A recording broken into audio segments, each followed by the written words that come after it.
In 1919, Alexander Graham Bell, the man who invented the telephone, watched his own boat shatter a world speed record on a lake in Nova Scotia.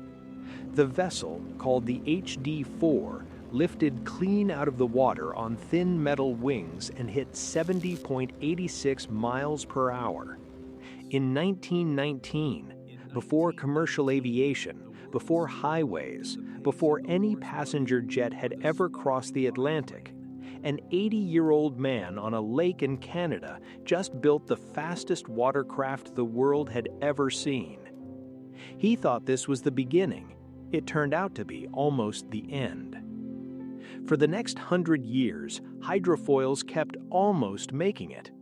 They appeared in the 1950s as luxury ferry services in Europe.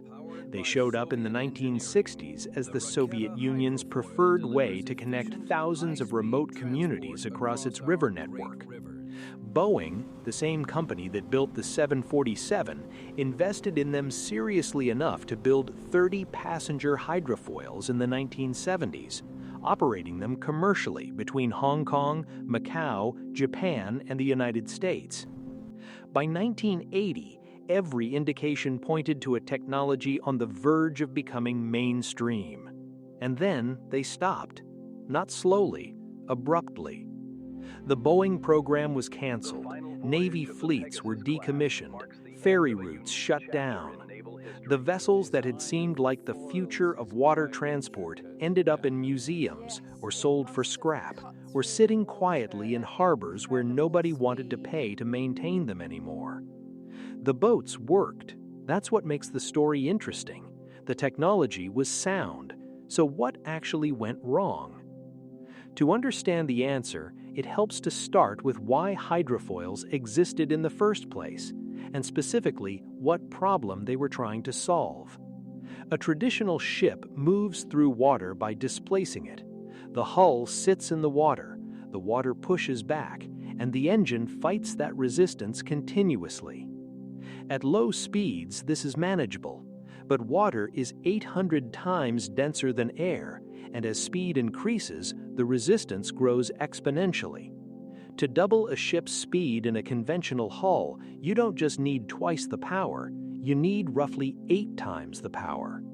This is why fast ships are expensive to run, and why the ocean has always imposed a practical speed limit on commerce that airplanes eventually circumvented entirely. The hydrofoil offered a different solution. Attach underwater wings, foils, to the hull, angle them correctly, and as the vessel accelerates, those wings generate lift exactly the way an aircraft wing does. The hull rises out of the water entirely.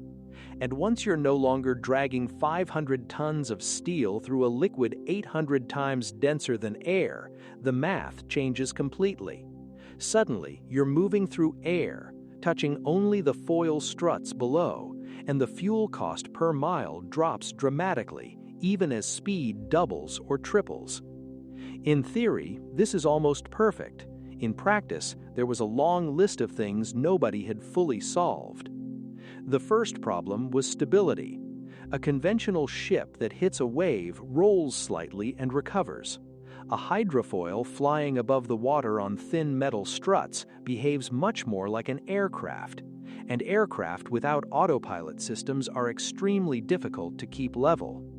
The pitch, roll, and yaw of a hydrofoil at speed can develop so quickly that no human can correct them by hand. What this meant in engineering terms was that every commercial hydrofoil needed a sophisticated automatic control system that could read wave conditions, calculate required foil adjustments, and execute corrections faster than any human could. In the 1970s, that meant early computers, systems that were expensive, complex, and prone to failure in the saltwater environment they were designed for. Boeing's jetfoil, introduced in 1974, represented the most serious attempt yet to solve this problem. It could carry 400 passengers at 45 knots, and it used water jets rather than propellers, making it quieter and more maneuverable than earlier designs. The control system was genuinely impressive for its era. Sensors detected wave height and foil position multiple times per second, making continuous adjustments that kept the ride smooth even in moderate sea states. Passengers described the experience as flying, a boat that glided above the water with almost none of the rolling and pitching that made traditional ferries miserable. Boeing built 30 of them, and the route between Hong Kong and Macau alone became one of the most heavily used passenger ferry services in Asia. It worked, people liked it, the technology performed. Then, the 1973 oil crisis arrived. In a single year, fuel prices quadrupled across the world. For a conventional ferry running diesel engines at moderate speeds, this was painful but survivable. For a hydrofoil, it was catastrophic. The power required to lift a vessel out of the water and sustain flight speed meant that even in good conditions, a hydrofoil consumed fuel at roughly 3 to 4 times the rate of a comparable conventional ferry carrying the same passengers. At 1960s fuel prices, this could be offset by the speed premium and the savings on port time. At post-1973 fuel prices, the economics simply didn't work. One passenger on a Boeing jetfoil was costing the operator more per mile than one passenger on a short-haul commercial aircraft. The routes started closing. But the fuel crisis alone doesn't explain everything, because fuel prices eventually stabilized and came down somewhat, and the hydrofoils didn't come back. What kept them from recovering was the second problem, one that had been there from the beginning, but that the economics of the 1960s had allowed everyone to overlook: maintenance. The foil struts, operating in salt water at speed, were under continuous stress. They could hit submerged debris, a log, a container that had fallen off a cargo ship, even heavy kelp at 40 or 50 knots, with consequences ranging from serious damage to catastrophic failure. The control systems, running constantly and exposed to the marine environment, required specialized technicians in regular overhaul. The seals around the moving foil actuators degraded. The aluminum hulls developed fatigue cracks at stress concentrations that conventional steel hulls would shrug off.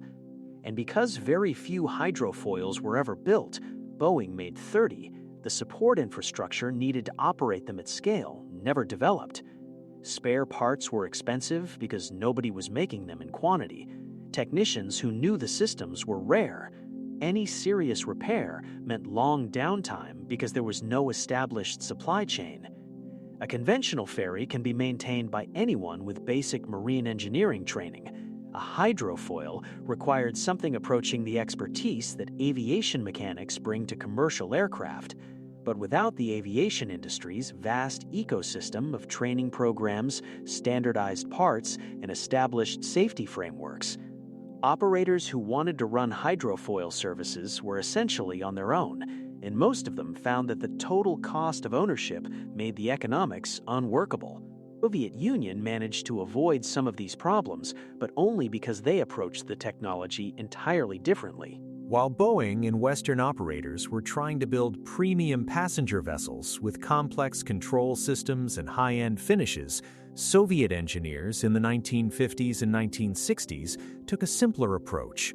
The Raketa, rocket, could carry 64 passengers and cruise at 70 kilometers per hour. It used a surface-piercing foil rather than the fully submerged systems that required complex automatic stabilization. This made it less comfortable in rough water, but dramatically simpler to build and maintain.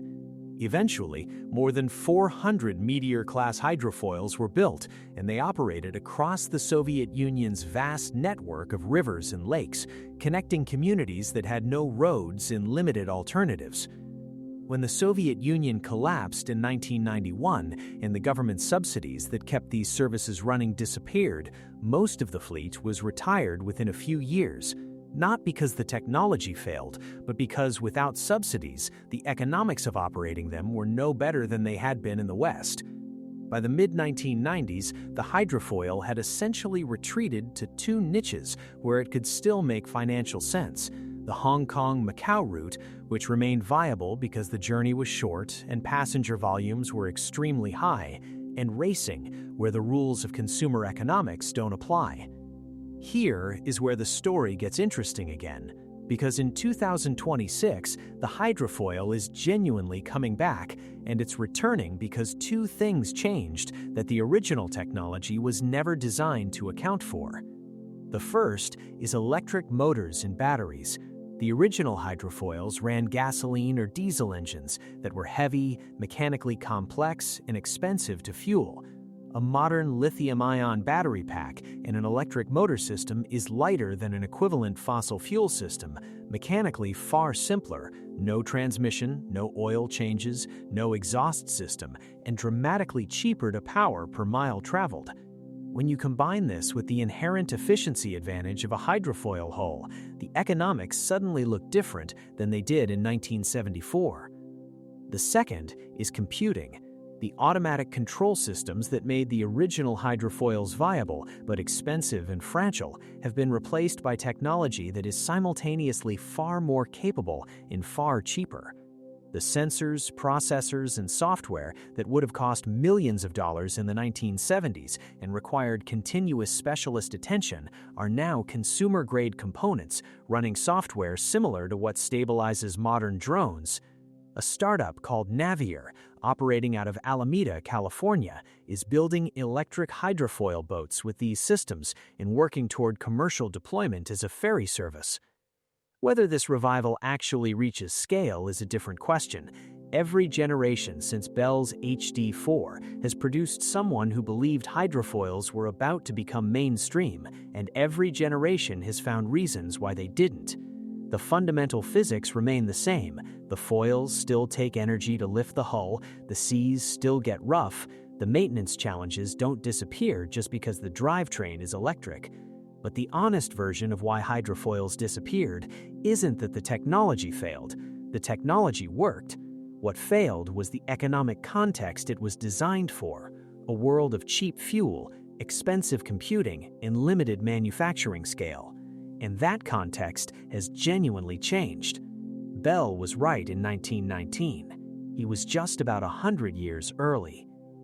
If the engineering history of ideas that almost worked is the kind of thing you want more of, stick around and let me know in the comments if a modern electric hydrofoil service started running in your city, would you pay a premium to use it?